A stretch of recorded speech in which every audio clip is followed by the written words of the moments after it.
আসসালামু আলাইকুম। আশা করি সকলে ভালো আছেন। ভয়েস চেঞ্জের ধারাবাহিক আলোচনার আজকের পর্বে আমরা ডিসকাস করতে যাচ্ছি ইম্পারেটিভ সেন্টেন্স নিয়ে। তার আগে অ্যাসার্টিভ সেন্টেন্সের একটি মাত্র সেন্টেন্স নিয়ে ডিসকাস করব এবং বলা যেতে পারে যে এটি সতর্কতামূলক একটি সেন্টেন্স। শুরু করি। ভয়েস চেঞ্জের ক্ষেত্রে আমরা সাধারণত যে কাজটি করে থাকি, প্রথমেই সাবজেক্ট, ভার্ব এবং অবজেক্ট আইডেন্টিফাই করার চেষ্টা করি। তো এক্ষেত্রেও তাই করি। এখানে সাবজেক্ট ভি এবং ভার্ব হচ্ছে মেইড। ভার্বকে কি এবং কাকে দ্বারা প্রশ্ন করলে অবজেক্ট বের হয়। আমরা তৈরি করেছিলাম, কি তৈরি করেছিলাম? A captain. এবং কাকে তৈরি করেছিলাম? তাকে, হিম।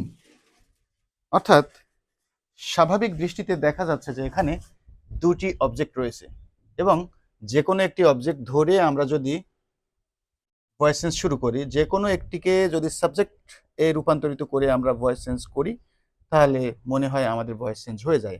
আসলে কিন্তু বিষয়টি তা নয়। ভয়েস চেঞ্জের ক্ষেত্রে আমাদের আরও একটি বিষয় সম্পর্কে যেটি ধারণা রাখতে হয় সেটি হচ্ছে কমপ্লিমেন্ট। কমপ্লিমেন্ট কী জিনিস? কমপ্লিমেন্ট শব্দের বাংলা অর্থ হলো পরিপূরক।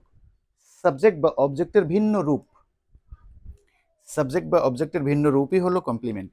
এখানে আমাদের কথা ছিল যে কি দিয়ে প্রশ্ন করলে অবশ্যই বস্তু হতে হবে আনসারটি।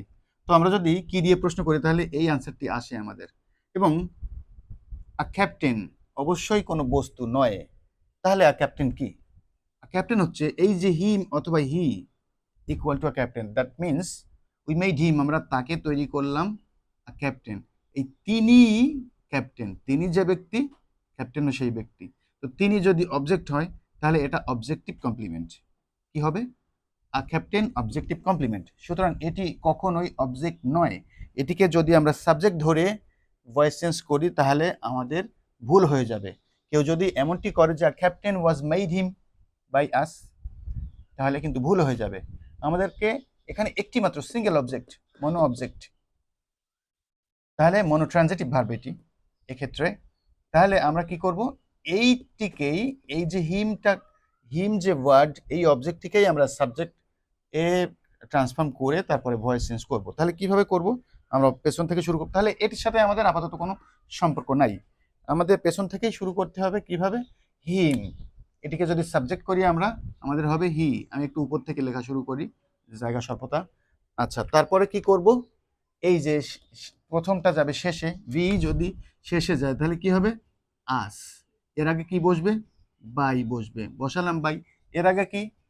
ভার্বের পাস্ট পার্টিসিপল ফর্ম। তো মেড ভার্বের past participle form same, made. এর আগে কি? টেন্স অনুযায়ী বি ভার্বের ফর্ম। এটি পাস্ট ইনডিফিনাইট টেন্স, তাহলে বি ভার্বের ফর্ম হবে ওয়াজ অথবা ওয়্যার। তাহলে হি এর পরে কি হবে? ওয়াজ, অবশ্যই। হি ওয়াজ মেড বাই আস। এখন এখন এই যে ক্যাপ্টেন কোথায় যাবে? আমরা বলেছিলাম যে অতিরিক্ত কোনো অংশ যদি থাকে তাহলে সেটি আমরা বাই এর আগে লিখি। তাহলে আমরা মেইডটিকে এদিকে সরিয়ে নিয়ে আসি, মেইড, এখানে একটু উপরে লিখি captain. He was made a captain by us, he was made a captain by us. অবশ্যই এটি রাইট। এবং যদি কেউ এমনটি করতে চায় যে captain was made him by us, তাহলে কিন্তু সেটি রং হবে। তো এ সম্পর্কে যদি আমাদের ধারণা না থাকে তাহলে আমরা বুঝবোই না। আমরা বুঝবো যে আমরা পারফেক্টলি লিখেছি অথবা পারফেক্টলি বলেছি। ওকে, এখন শুরু করা যাক ইম্পারেটিভ সেন্টেন্স দিয়ে। ইম্পারেটিভ সেন্টেন্স নিয়ে শুরু করার আগে আমরা একটা অন্তত আনসার দেখার চেষ্টা করি, তারপরে আমরা সিস্টেমে যাব। আমি বরাবরই বলে থাকি যে কোনো বিষয়ে যদি রুলস জানার থেকেও যদি এক্সাম্পল জানি আমরা, যে কোনো একটি করে এক্সাম্পল, তাহলে তার উপর বেস করে আমরা নিজেরাই কিন্তু রুলস প্রডিউস করতে পারি। আমরা এখান থেকে শুরু করি। শাট the door, shut the door. আমি আগে আনসারটি লিখি, লেট দ্য ডোর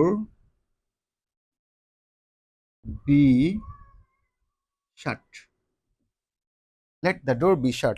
দরজাটি বন্ধ করো। আর এখানে আমরা কি লিখলাম? যে দরজাটি বন্ধ করতে দাও কাউকে না কাউকে, সেটি পরের কথা। লেট দ্য ডোর বি শাট।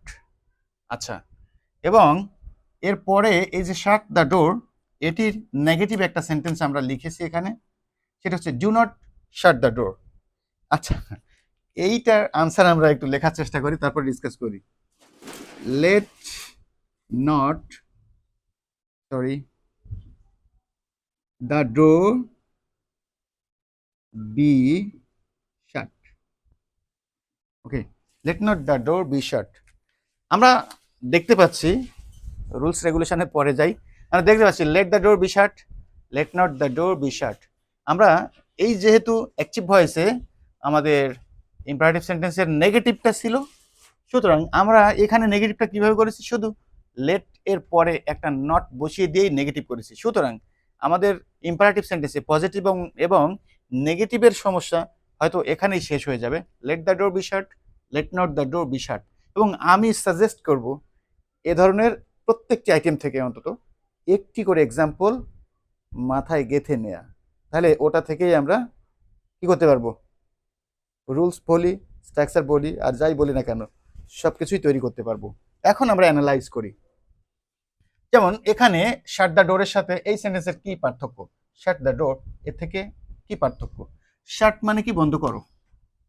কি বন্ধ করো? এটি ভার্ব। ইম্পারেটিভ সেন্টেন্স ভার্ব দিয়েই শুরু হয়, ইম্পারেটিভ সেন্টেন্স ভার্ব দিয়েই শুরু হয়, এটি আমরা জানি। এবং সাবজেক্টটা হিডেন থাকে বা উজ্জ্ব থাকে। কি বন্ধ করো? দ্য ডোর, এটি হচ্ছে অবজেক্ট। আচ্ছা, তাহলে আমরা কি করলাম, এই অবজেক্ট আমরা তো সাধারণত পেছন থেকেই শুরু করি। পেছনের তাহলে সেই অবজেক্টের যে এই যে ফ্রেজটা কোথায়, দ্য ডোর কোথায়, এখানে। এর আগে দেখলাম যে আমরা একটা অতিরিক্ত লেট বসেছে, এটা হচ্ছে এক্সট্রা, আমি এক্সট্রা লিখে দিলাম। আচ্ছা, তারপরে কি, এই যে শার্টটা কোথায়, এই শার্ট দেখছি যে এখানে, অর্থাৎ এটি ভার্বের পাস্ট পার্টিসিপল ফর্ম। এবং এখানে কিন্তু ছিল ভার্বের বেস ফর্ম, এখানে ছিল ভার্বের বেস ফর্ম, এখানে এটি ভার্বের পাস্ট পার্টিসিপল ফর্ম। কিভাবে? যেমন এখানে বেস ফর্ম বলি বা প্রেজেন্ট ফর্ম বলি, যখন আদেশ করি, অনুরোধ করি, উপদেশ দিই, নিষেধ করি, সেগুলোকেই তো ইম্পারেটিভ সেন্টেন্স বলা হয়। ইম্পারেটিভ সেন্টেন্সে কিন্তু ভার্বের বেস ফর্ম বলি বা প্রেজেন্ট ফর্ম বলি। বেস ফর্মই বলা বেটার, কারণ এখানে এস বা এস যুক্ত ভার্ব কখনোই ব্যবহৃত হয় না। আদেশ, উপদেশ, নিষেধের ক্ষেত্রে অবশ্যই বেস ফর্ম দিয়ে শুরু করতে হয়, আমরা বেস ফর্ম দিয়ে শুরু করেছি। এবং শার্ট ভার্বের তিনটি ফর্ম আমরা সাধারণত কনজুগেশন অফ ভার্ব চ্যাপ্টারে যেমনটি করে থাকি, প্রেজেন্ট ফর্ম, পাস্ট ফর্ম এবং past participle form. Same, shirt shirt shirt, ঠিক সেই শার্ট এখানে।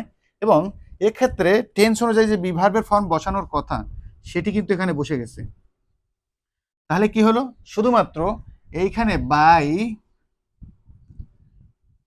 সামওয়ান নাই অথবা সামবডি নাই, এটি অনুপস্থিত। কেন নাই?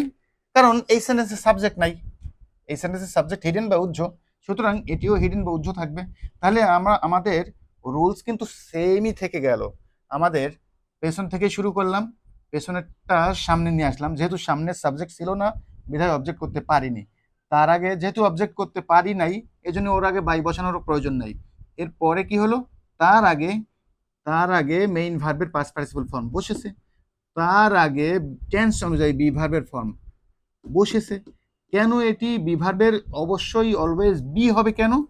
কেননা আমরা এক্সট্রা হিসাবে লেট বসিয়েছি, ইম্পারেটিভ সেন্টেন্সে এক্সট্রা হিসাবে আমরা লেট বসিয়েছি। লেট মডাল লাইক আচরণ করে, লেট মডাল লাইক আচরণ করে, সুতরাং লেটের পরে ভার্বের অবশ্যই বেস ফর্ম বসবে, এটি মনে রাখতে হবে।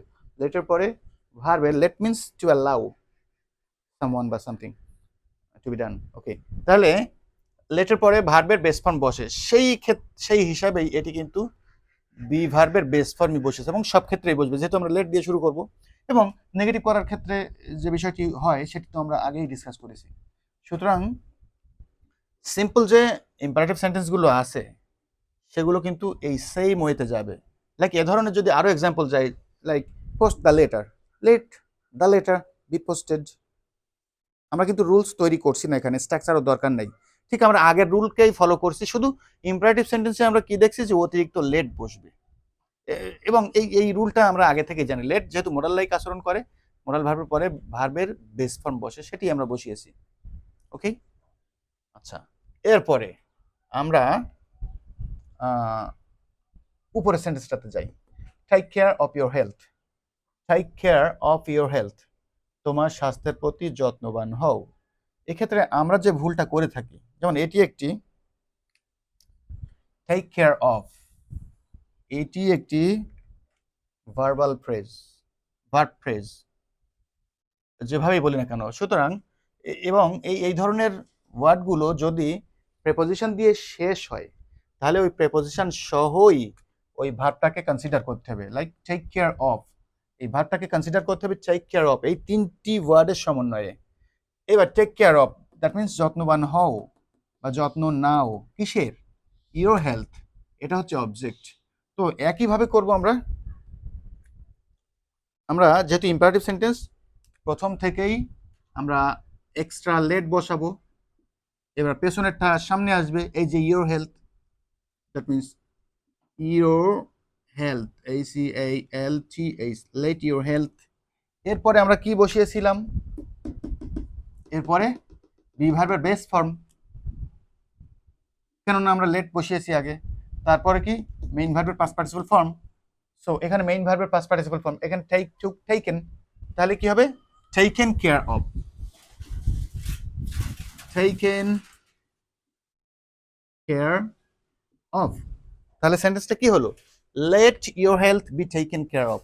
আমাদের এই সেন্টেন্সটা লেখার উদ্দেশ্যই হচ্ছে এটি, যে কখনো কখনো একাধিক ওয়ার্ড মিলে একটা ভার্বের মতো একটা ভার্বের কাজ করে, সেটিকে অবশ্যই ভার্ব ফ্রেজ বলি আমরা। এবং সেই ভার্ব ফ্রেজের সাথে যদি প্রেপোজিশন থাকে, ওই প্রেপোজিশনটা সহই কিন্তু আমাদেরকে কনসিডার করতে হবে যে এটি একটি ভার্ব। সুতরাং এখানে তিনটি ওয়ার্ড মিলেই ভার্ব। এজন্য টেক কেয়ার অফ যেখানেই বসাই না কেন, আমি টেক কেয়ার অফই বসাতে হবে, শুধু টেক কেয়ার না, অথবা শুধু টেক না, টেক কেয়ার অফ, এই তিনটি ওয়ার্ড একসাথেই বসাতে হবে। এবং বরাবরের মতো রুলস কিন্তু সেম। আমরা যদি আবার ওভাবেও দেখি, এভাবে যদি আমরা ডিসকাস করি বা আলোচনা করি, তাহলে এটাও হবে। আবার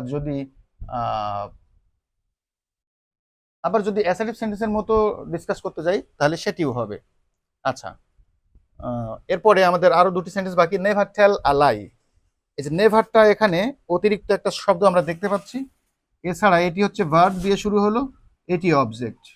তাহলে আমরা ঠিক আগের মতোই লেট দিয়ে শুরু করব, লেট, তারপরে এই যে পেছন থেকে সামনে আসলো আ লাই, লেট আ লাই।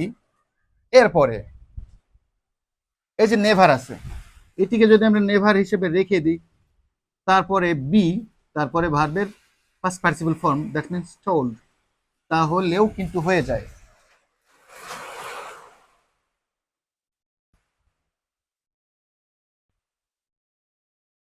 বৃষ্টি শুরু হয়ে গেল। ভিডিও করার সময় কত প্রকার যে ব্যারিয়ার্স আসে আমার সামনে। আচ্ছা, আমি এভাবেই শেষ করবো এটি। Let me do the sum, খুব সহজেই দ্রুতই শেষ করে দিচ্ছি। Let me do the sum, ঠিক একই রকম, লেট থাকলেও লেট, না থাকলেও লেট, লেট, তারপরে অবজেক্ট দ্য সাম, তারপরে বি ভার্বের বেস ফর্ম, তারপরে মেইন ভার্বের ফার্স্ট পার্টিসিপল ফর্ম, ডু আছে, তাহলে done. Let the sum, let the sum be done. এবার এখানে যেহেতু লেট এর সাথে একটা সাবজেক্ট বলি অবজেক্ট বলি আছে, এটাকে আমরা বাই মি লিখে দেবো, যেটা থাকবে সেটা। Let the sum be done by me. Sorry, দ্রুতই শেষ করতে হলো যেহেতু বৃষ্টি শুরু হয়ে গেছে। ভয়েসটা মনে হয় খুব বেশি ভালো হবে না। তো সাথে থাকার জন্য সকলকে ধন্যবাদ।